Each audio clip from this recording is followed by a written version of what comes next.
Wasting money on cures. Forgot how to fix myself. They say that time is free. Then why is it so precious? Oh, I'll say memories in my head, like Polaroids on walls. They remind you to look ahead. Time is running out.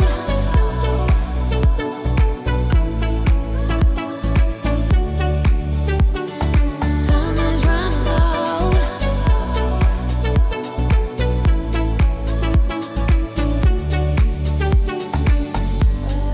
Lately I've lost my track. I've sailed the deeper seas, hoping to find something to bring back better times. Oh, I'll say memories in my head, like Polaroids on walls. They remind you to look ahead. But time is running out. Time is running out. Time is running out. Time is running out. Time is running out. Time is running. Time is running out.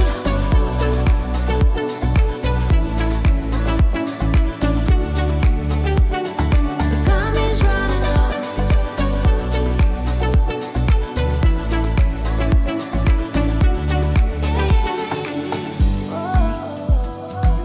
What if my best days are over? They can't be over.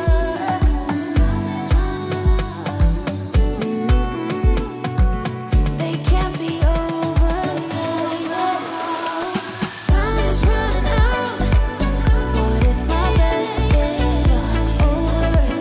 They can't be over now. Time is running out.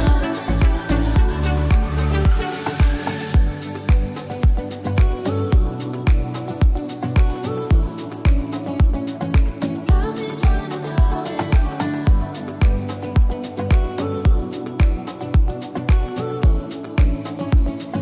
Time is running out.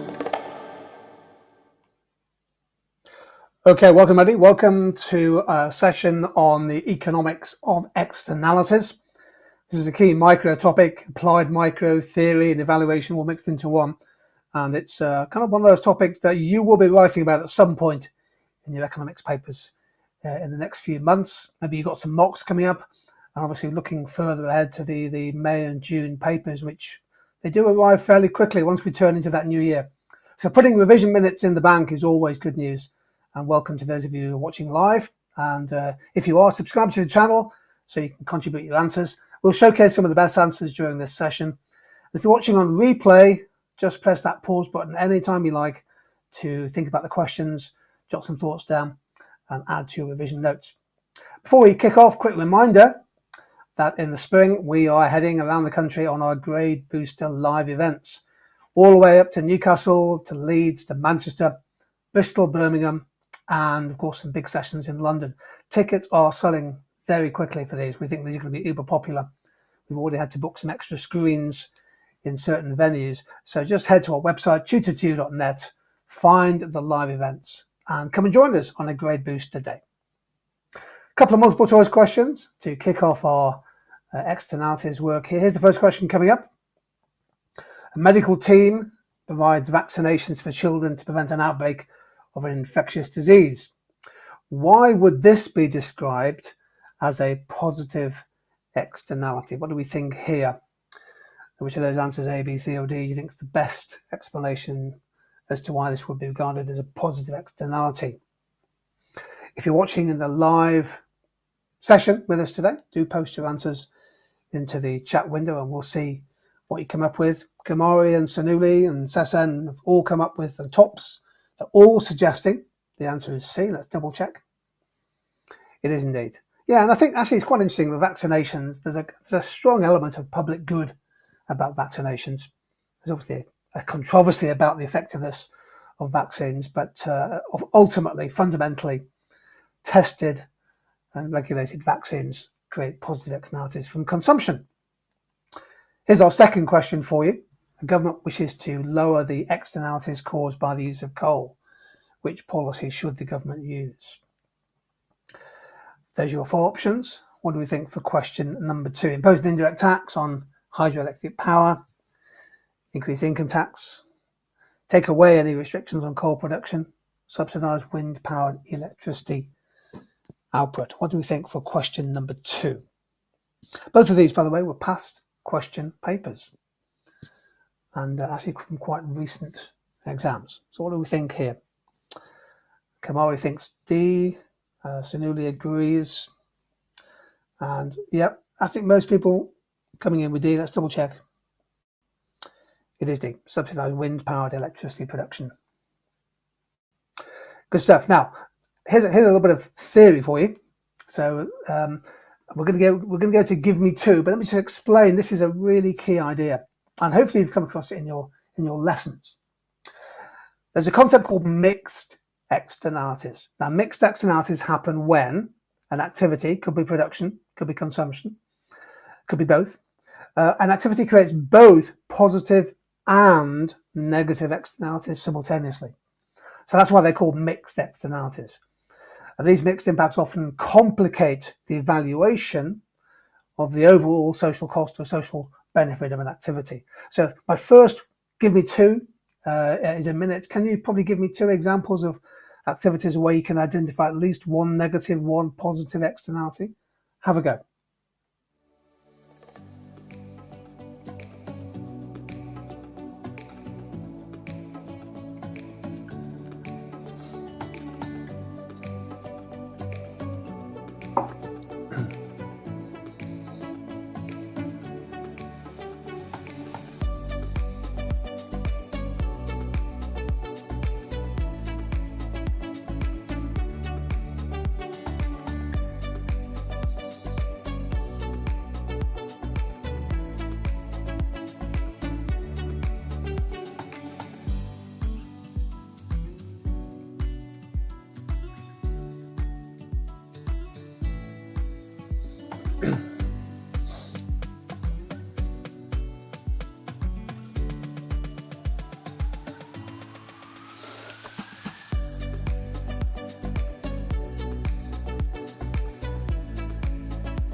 Yeah, Alice talks about vaping, and I think Alice makes a great contribution there. If you get a question on vaping in the summer of 25, think mixed externalities. There are arguments for and against encouraging people to vape.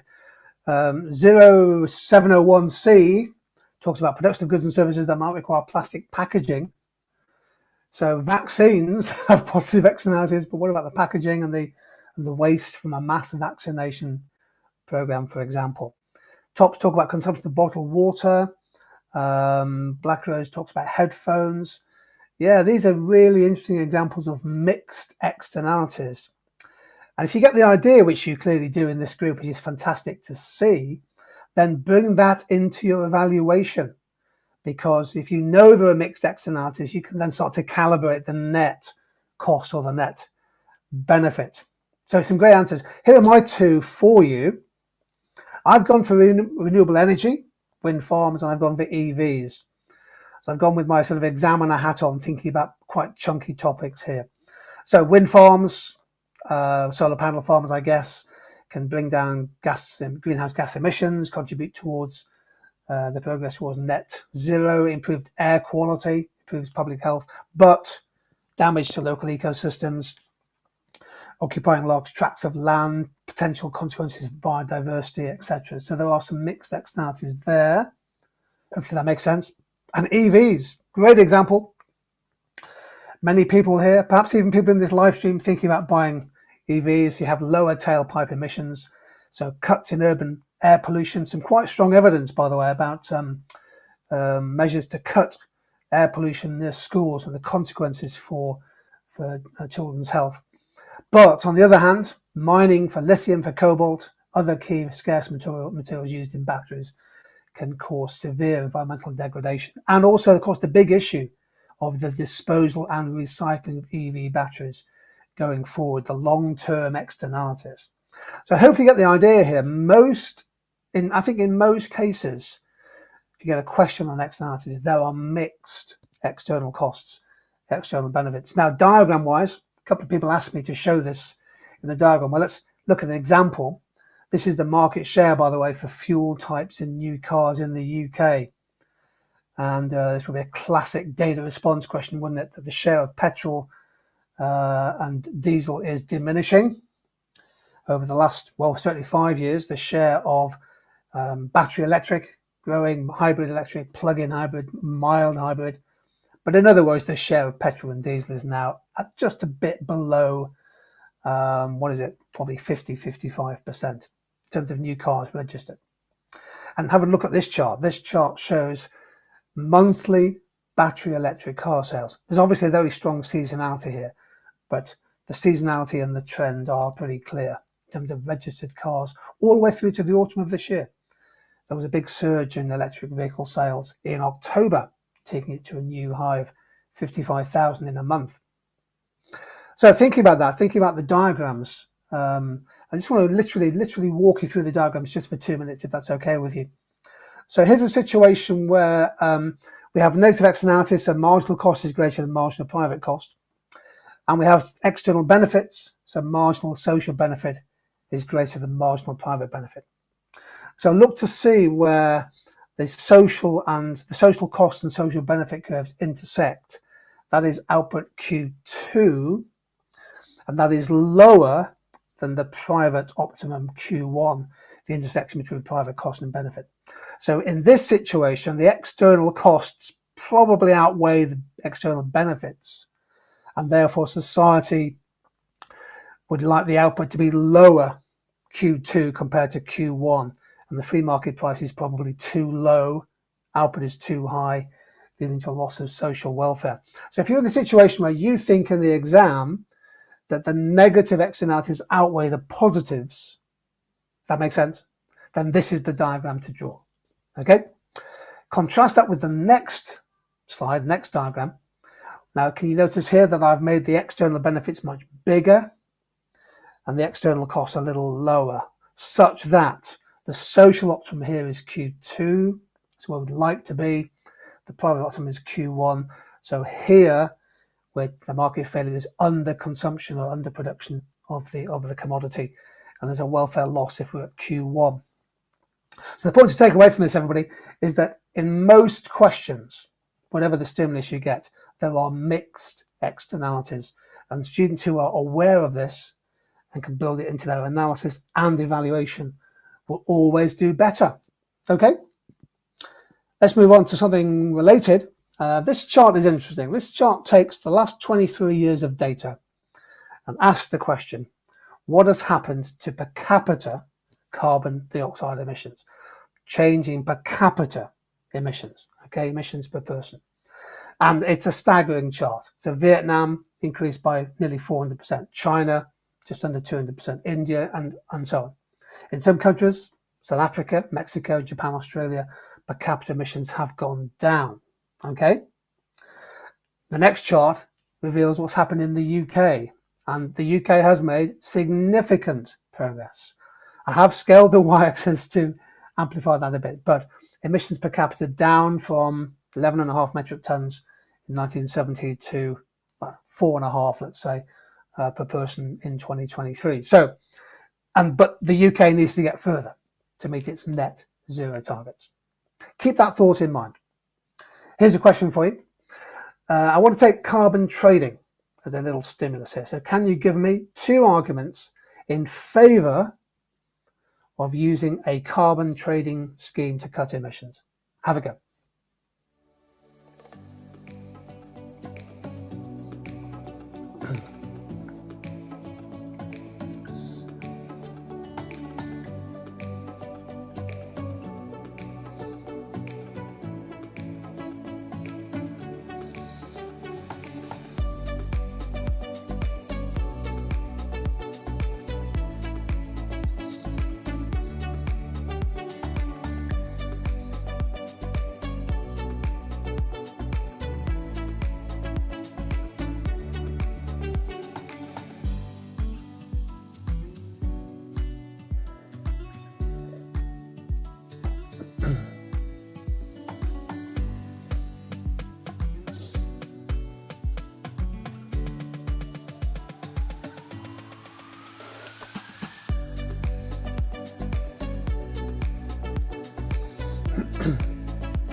Yeah, so Leon came in there with a really super smart, sharp answer. Firms will be forced to limit amount of carbon emissions or may otherwise face financial implications. In other words, they might have to buy some more permits.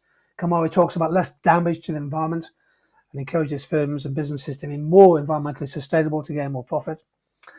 And 00701301C talks about carbon trading acts as an incentive for producers to perhaps switch away from excessive use of fossil fuels. By the way, I love that use of the word perhaps, a hedging word there, towards greener technology. However, this is unlikely to happen in the short run due to cost. Indeed, there are often some very significant fixed costs. By the way, there's some amazing answers coming through in the chat window. And so let's spend a little bit of time thinking about them. Tops goes, firms incentivized to use alternative forms of energy as carbon trading schemes make CO2 emissions too expensive.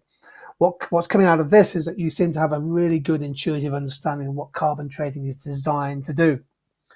And most economists, by the way, favour emissions trading, but the schemes that have been introduced globally oftentimes are not optimal. There's often some government failure built into it. So here we go. Here are the two arguments in favour. Emissions trading imposes a cap on the total allowable emissions. That cap is gradually squeezed or cut over time. Supply curve of permits shifts to the left. And emissions trading allows companies with lower abatement costs, in other words, companies that can reduce pollution cheaply, to sell any surplus allowances to those firms facing higher costs. So typically the emissions reductions come from firms that are pollution efficient. They can cut their emissions easily, quickly, significantly. Firms that are less efficient end up paying the price. They have to buy more permits, and as a result there is a financial implication. Over time we'd hope those firms might do something about it. And crucially, it's about the price mechanism, isn't it? So a carbon price creates a financial incentive for businesses to innovate, adopt cleaner technologies, so dynamic efficiency there, and avoid the cost of buying those allowances. And in theory, carbon trading accelerates the much needed transition towards net zero, renewable energy, low carbon technologies. In theory. Of course, in practice, life is complex. Moving on, here's the price for carbon emissions. Now, in the UK, we have left the European Union. Some debate about whether the UK will renegotiate some of the trade agreements, but there's no serious prospect of rejoining the EU in the near future. So we left the carbon trading scheme and we now have our own system. And this is what's happened to the price of carbon in the last few years. It's come down quite a lot. Very high, but a couple of years ago, it was over £100 per metric ton. But as you can see, it's more than halved in the last 2 or 3 years. And again, I'm thinking here with my examiner hat on. Here's a question for you based on that chart coming up. Can you give me 2 possible consequences, 2 effects of that fall in the UK carbon price? Do have a go.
Yeah, Leon again, very quick and very clear and clean on this. Lower prices will mean there's less incentive for firms to switch to more environmentally friendly solutions.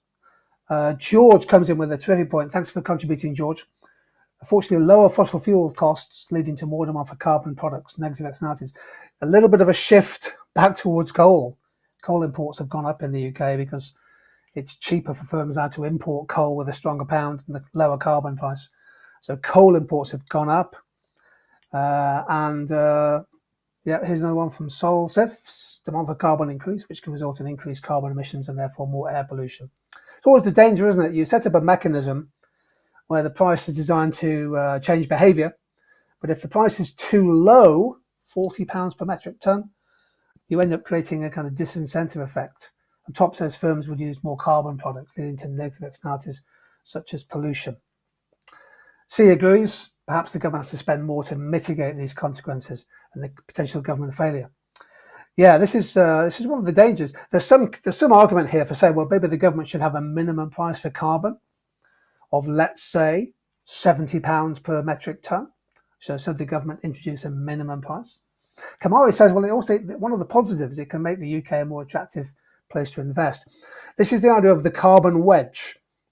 So let's say, for example, the price of carbon in the UK is £40 per metric tonne.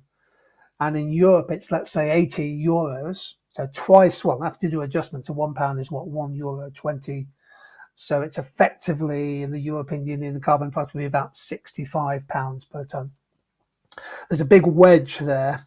And if that's persistent, that might make the UK a more attractive place to base manufacturing. It might. But of course, there's many other costs associated with investment, not just the carbon price. But Kamari makes a really good point, and that's why we've showcased it in our video. Yeah, I've gone for a low carbon price reduces the financial motivation. So investors may favour fossil fuels over or other carbon intensive sources.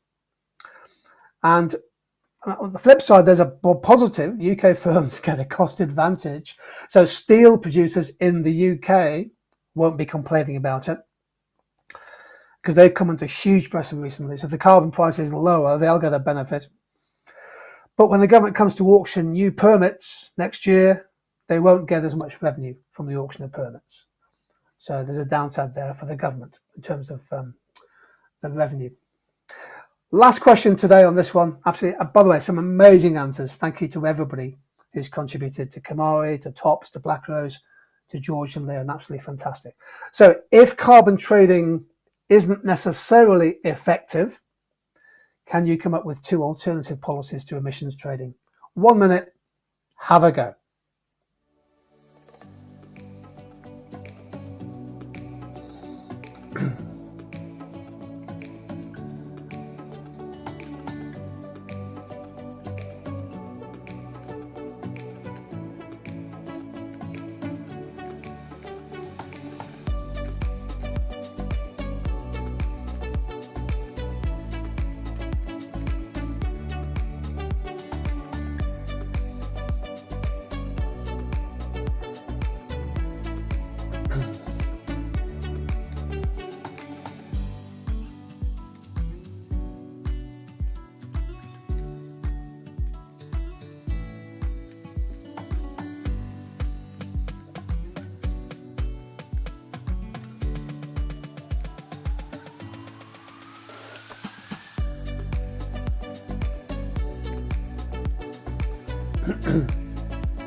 Never easy to come up with an answer in a minute, but George and Tops and Kamara and Leon have all introduced some ideas, talking from things like subsidies on environmentally friendly energy, so subsidising solar panels, perhaps to try and get that really to scale. I mean, we see a lot of solar panel farmers these days, but can we get it to huge scale? And also maybe subsidising the sort of battery technology that goes with it. Will Spence, welcome to Will, talks about tax subsidies there, presumably some tax credits, if you like, Will. Probably use the word tax credit for companies spending money on clean carbon investments.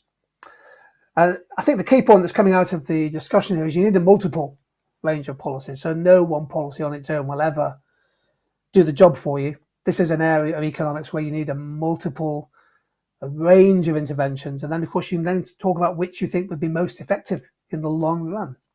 I've gone for a carbon tax because I can draw a diagram to help me. So government's going to impose a direct tax on the carbon content of fossil fuel. A very clear, bit like AKA Sweden's done this. Clear price per tonne of CO2. Very predictable price signal because the tax wouldn't change. You think about that chart, the price of carbon emissions has been volatile and falling in the UK, whereas a carbon tax is set and it's £60 per tonne. And if businesses know what that tax will be, won't be high, won't be low, it'll be £60. That encourages long-term investment in low-carbon technologies. It provides some certainty. Kamari talks about maximum pricing here, so maybe minimum pricing, actually, £60. And then subsidies, yeah. So things like feed-in tariffs, encouraging people to feed in energy to the grid. Things like tax credit-free vehicles, grants for green infrastructure. Often those projects can be local, providing localized products to drive this process. The key point about points 1 and 2 there is there are diagrams that go with them. And if you draw the diagrams, you're going to get the analysis to go with your evaluation. Well, there we go. That was our little session on externalities. The key concept today in this session, if that was useful to you, was mixed externalities. So if you haven't come across that before, worth checking that over one more time. But then we looked at the example of carbon trading in the UK context. And these are areas that examiners love to ask questions about. Okay, now we're going to have 2 sessions next week, earlier next week. So we're going to have 2 more sessions before Crimbo. If you would like to choose a topic, please do so. Add it to the comment section or get in touch with us on social media, because externalities was a chosen topic for this week. We'll take a couple of topics next week, create 2 sessions for you if you want to join in. And we're adding minutes to the revision bank all the time. So George says market structures. George, consider it done. We will look at market structures, and we've got room for 1 more topic. Top says price elasticity of demand. All good. Yeah, we can build a session on that.